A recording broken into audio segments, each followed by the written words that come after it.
موسیٰ علیہ السلام کی قوم نے کہا کہ ایک شخص کا انتقال ہو گیا ہے تو ہمیں بتایا جائے کس نے قتل کیا ہے، تو جناب موسیٰ علیہ السلام نے فرمایا گائے ذبح کرو۔ تو ان لوگوں نے کہا آپ ہم سے مذاق کرتے ہیں، اتتخذونہ ہزوا، آپ ہم سے مذاق کرتے ہیں؟ تو فرمایا اعوذ باللہ ان اکون من الجاہلین، میں اللہ کی پناہ چاہتا ہوں کہ میں جاہلوں میں سے ہوں۔ مذاق کرنے کو جناب موسیٰ نے قرآن مجید کا پہلا پارہ کہتا ہے جاہلوں کا کام کہا ہے۔ مذاق ٹھیک ہے، دل لگی ٹھیک ہے، یعنی آپ خوش طبعی کریں۔ مذاق تو کسی کے عیب کا ہوتا ہے، تیری آنکھ کس طرح کی ہے، تیری ناک چپٹی ہے، یہ مذاق ہوتا ہے۔ کسی کے رنگ کو لے کر، کسی کے قد کو لے کر، کسی کی توتلی زبان کو لے کر، یہ جاہلوں کی علامت۔ آپ دل لگی کریں، حضور بھی دل لگی فرماتے، مسکراتے دل لگی کریں، اس میں کسی کو تکلیف نہیں ہوتی، کسی کا عیب نہیں اچھلتا۔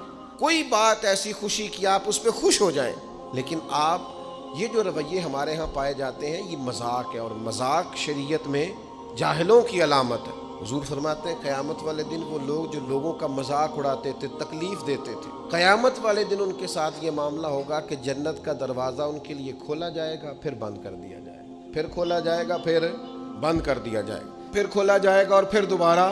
تو وہ کہیں گے یہ کیا ہو رہا ہے؟ تو انہیں کہا جائے گا تمہارے اس مذاق کی تمہیں سزا دی جا رہی ہے جو دنیا میں تم اللہ کے بندوں کے ساتھ کرتے تھے۔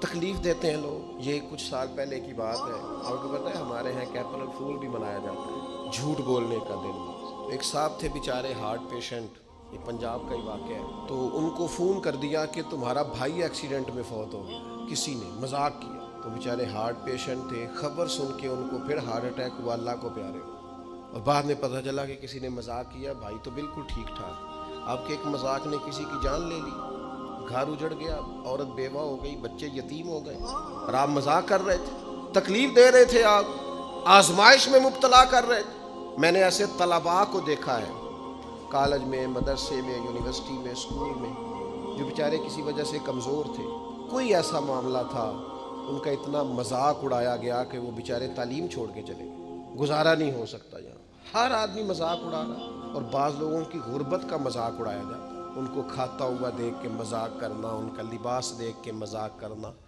ان کی سادہ پرانی اور دیسی گفتگو سن کے مذاق اڑانا، نتیجہ یہ نکلتا ہے کہ مایوس ہو جاتے ہیں لوگ، پریشان ہو جاتے ہیں۔ ایسا نہیں کریں، یہ تکلیف نہ دیں کسی مسلمان کو، اذیت میں مبتلا نہ کریں، ذہنی طور پر ٹارچر نہ کریں۔